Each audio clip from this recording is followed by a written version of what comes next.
दर्शकों, स्वागत है आपके हमारे YouTube चैनल सेक्रेट ऑफ कुंडली पे। आज की वीडियो में हम बात करेंगे गुरु जो कि 2 जून से कर्क राशि में उच्च के होने जा रहे हैं आपके नवम भाव में। आपके लिए क्यों ये 6 महीने बाद एक बहुत ही बड़ा मौका आया है और आपको चूकना नहीं चाहिए, और उसके साथ साथ क्यों ये आपका समय हो सकता है गुरु के गोचर यहाँ करने के बाद। करने का तात्पर्य बहुत सारी चीज़ें जो आप सोच रहे थे नहीं हो पा रहा था वो हो सकता है। इन सब बातों पर हम चर्चा करेंगे, बहुत कम समय में डिटेल में चर्चा करेंगे। वीडियो काफ़ी इंपॉर्टेंट रहेगी, लास्ट तक देखना आप। देखिए, सबसे पहले गुरु की बात कर लूँ। अगर गुरु की बात करते हैं तो गुरु के बारे में पहले जान लेते हैं। गुरु बेहद ही महत्वपूर्ण ग्रह होते हैं, और अगर इनकी बात करूं तो ये धन के कारक होते हैं, यानी वेल्थ के कारक होते हैं। और धन तो सबको चाहिए दुनिया में, तो धन का सबसे पहले ये कारक होते हैं। दूसरा, ये धर्म के कारक होते हैं, आपका संतान के ये कारक होते हैं। भाग्य, जो भाग्य का साथ मिलना नहीं मिलना, भाग्य के भी कारक गुरु होते हैं। अध्यात्म के कारक गुरु होते हैं, धर्म ग्रंथों के कारक गुरु होते हैं, धर्मस्थलों के कारक गुरु होते हैं, और धार्मिक चीज़ों से बेनिफिट दिलाने वाले गुरु भी ग्रह भी गुरु होते हैं, जो धर्म कराकर बेनिफिट दिलाते हैं। तो इन सब चीजों का ये कारक होकर के बेहद ही इंपॉर्टेंट प्लैनेट ये बनते हैं अपने आप में, किसी भी कुंडली के लिए और पूरे सोलर सिस्टम के लिए और ये एस्ट्रोलॉजी के सिस्टम के लिए। अब अगर आपकी बात करूं तो आपके केस में ये और ज्यादा खास हो जाते हैं, क्योंकि वृश्चिक लग्न आपका है, 2nd हाउस और 5th हाउस के ये लॉर्ड होते हैं। 2nd हाउस जो हमारा होता है वो हमारे धन का होता है, धन संचय का होता है, कुटुंब सुख का होता है, पैतृक संपत्ति का होता है, वाणी का होता है।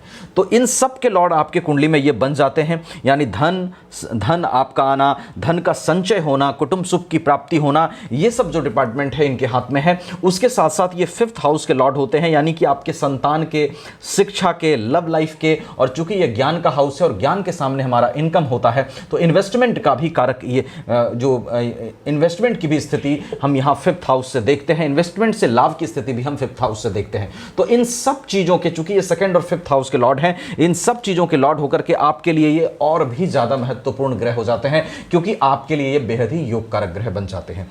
अब देखिए, अगर बात करूं 8th हाउस में इनकी पोजीशन की, तो जिनकी भी चार्ट में गुरु की स्थिति अच्छी नहीं रही होगी, तो ये जो 8th हाउस का पोजीशन था, इसमें आपको सबसे पहले धन आने में दिक्कत हो रहे थे। आप फाइनेंशियल कंडीशंस 6 महीने से आपके सही तरीके से वर्क नहीं कर रहे थे, और आप फाइनेंशियल कंडीशन 6 महीने में आप वीक फील कर रहे थे। बहुत सारे सोर्सेस को आप ट्राई कर रहे थे, पर 6 मंथ से आपको वेल्थ एक्यूमुलेशन नहीं हो पा रहा था, धन आने में दिक्कत आ रही थी। दूसरा, पारिवारिक चिंताएं भी थोड़ी सी बढ़ी हुई थी पिछले 6 महीने में, आपको परिवार को लेकर के चिंताएं बढ़ी थी। और तीसरा, हो सकता है संभव है कुछ लोगों को हेल्थ रिलेटेड इश्यूज भी, डाइजेशन से रिलेटेड भी इश्यूज भी थोड़े चल रहे हो 6 मंथ से।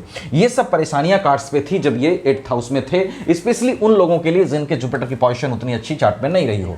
अब देखिए, जब गुरु आपके यहां पर जाएंगे 2 जून से, तो क्यों मैंने कहा कि यहां आने के बाद आपको चूकना नहीं चाहिए। आफ्टर 6 मंथ ये बहुत अच्छा परिवर्तन है, क्योंकि सबसे पहले समझिए कि बहुत ही योग कारक ग्रह होकर के 2nd और 5th हाउस के लॉर्ड होकर के कहां जाएंगे, 9th हाउस में। पहला रूल ये है कि त्रिकोण के लॉर्ड होकर के त्रिकोण में जाएंगे, बहुत अच्छी स्थिति है। दूसरी चीज क्या है कि गुरु भाग्य के कारक होते हैं, और भाग्य के कारक हो तो यहां पर ये स्ट्रेंथ पाएंगे।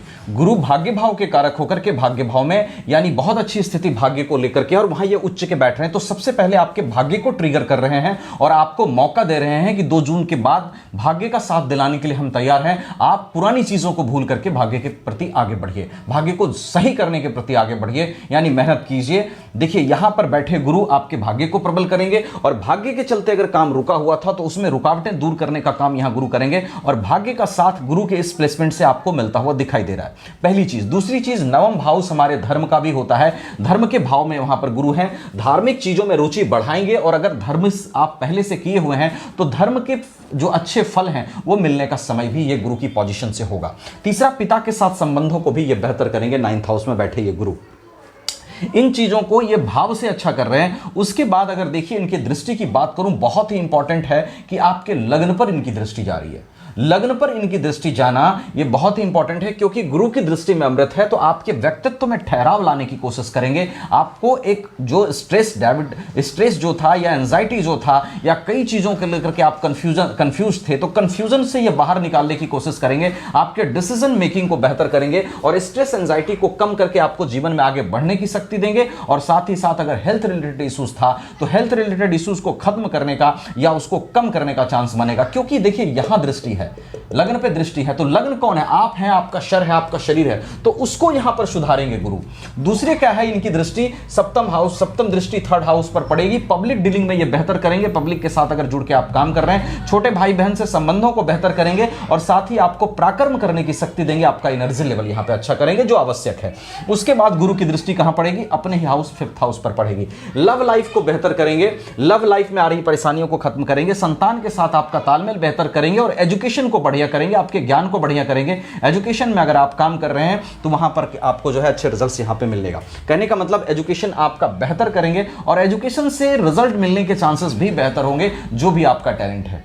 आपको ध्यान क्या रखना है? मैंने क्यों कहा कि चूकना मत? चूकना मत का मतलब है कि ये जो गुरु की स्थिति बन रही है, अभी बनेगी अच्छे समय तक, लगभग जो ये गुरु की स्थिति बन रही है 30 अक्टूबर तक वहां पर जो है गुरु दिखाई दे रहे हैं। तो आपको यहां पर क्या करना है, ये जो महीने हैं अभी जो चलेंगे 2 जून के बाद, सबसे पहले आप अतीत की सारी बातों से बाहर निकलिएगा। आपके अंदर जो भी नेगेटिव चीजें बनी है पिछले 6 महीने में कि ये नहीं हो रहा है, वो नहीं, पता नहीं होगा कि नहीं होगा, इन सब चीजों से आप बाहर निकलिए, क्योंकि आपके पास समय है खुद को भी अपग्रेड करने का। सिर्फ जीवन में बाकी चीजों को अच्छा करने का समय नहीं है, खुद को भी, खुद के अंदर भी सही परिवर्तन लाने का और खुद को एक सही दिशा में ले जाने का, जहां पर कि आप डिसीजन मेकिंग अपना अच्छा कर सके और उसके साथ साथ अपने अंदर कुछ ऐसे बदलाव और सुधार ला सकें जिससे कि आप मेहनत पे अधिक फोकस कर सकें, आप अपने काम पे अधिक फोकस कर सकें और आगे बढ़ सके।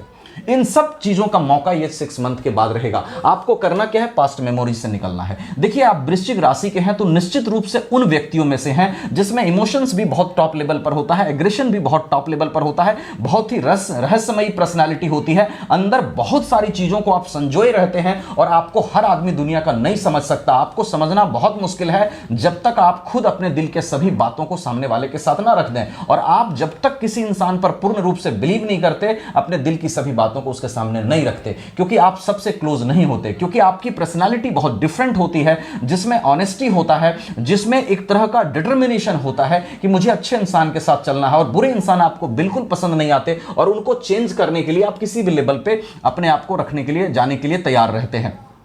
तो ये सब जो चीजें हैं आपकी, साथ में स्ट्रेंथ और एनर्जी तो जबरदस्त होती है, लेकिन कई बार ये एनर्जी आपकी गलत डायरेक्शन में चली जाती है, क्योंकि आप इंसान को आसानी से माफ नहीं कर पाते हैं और उसके पीछे, जब इंसानों के पीछे पड़ जाते हैं तो बाकी फोकस थोड़ा सा कम हो जाता है। आपको ध्यान यही रखना है कि एनर्जी को सही दिशा में आप इंप्लीमेंट कीजिए 2 जून के बाद, और पास्ट से भी बाहर निकलिए।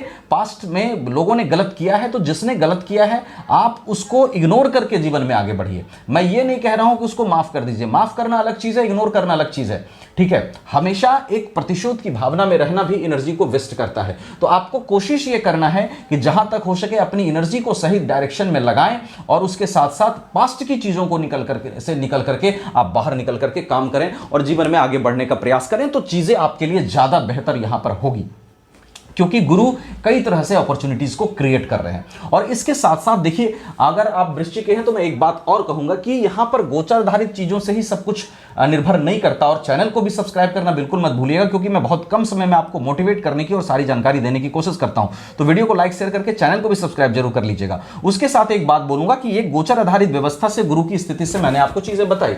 आपके चार्ट में सभी ग्रहों की क्या स्थिति है, क्योंकि transit is not only important, आपके लगन कुंडली में सभी ग्रहों की क्या स्थिति है, नवमांश कुंडली में सभी ग्रहों की क्या स्थिति है, और उसके साथ साथ महादशा किसकी चल रही है, अंतरदशा किसकी चल रही है, सडबल में ग्रहों की स्थिति क्या है, अष्टक वर्ग की पोजीशन क्या है, सभी बातों पर प्रेडिक्शन निर्भर करेगा। तो कंप्लीट इंफॉर्मेशन के लिए या फिर ज्यादा प्रॉब्लम में चल रहे हो तो उसके लिए अपनी चार्ट एक बार जरूर दिखाइएगा। अगर मुझसे दिखाना चाहें, वीडियो डिस्क्रिप्शन में आपको व्हाट्सएप नंबर मिलेगा, आप वहां कांटेक्ट कर सकते हैं। कहीं और अच्छा लगे वहां भी दिखा सकते हैं, नो इशू। लेकिन चैनल को सब्सक्राइब करके वीडियो को लाइक शेयर करना इसलिए मत भूलिएगा, क्योंकि मैं हमेशा कोशिश करता हूं कम समय में आपको अच्छी से अच्छी वीडियो देने की। Thank you so much.